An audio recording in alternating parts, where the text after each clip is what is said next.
My name is Dr. Serena Dyer, and I'm a historian of fashion, material culture and consumers in the 18th, 19th and 20th centuries.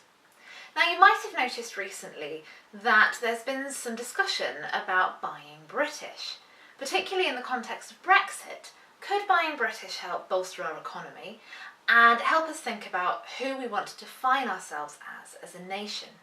Are we manufacturers?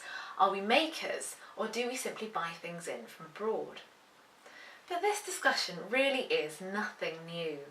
Whoever we've been at war with, whatever we thought was threatening our national identity, we've often returned to this idea of buying British.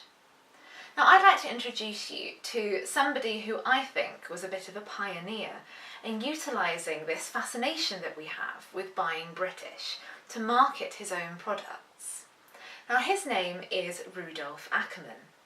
And Ackermann was a print seller and publisher working on the Strand in London in the early 19th century.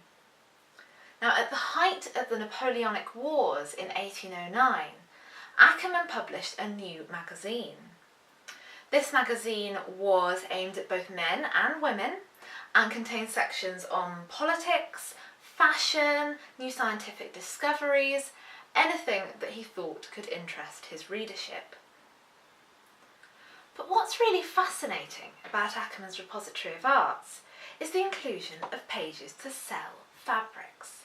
This was a collaboration between Ackermann and the magazine and fabric retailers and manufacturers.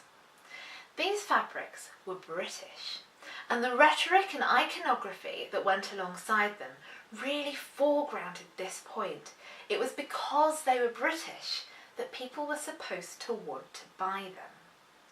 And you can see in the iconography that surrounds them that this is really foregrounded. We have Britannia and Neptune. But I think that the inclusion of Neptune here is particularly important because at this time, Britannia ruled the waves. But not only that, at this time, Britannia was beginning to rule the shops.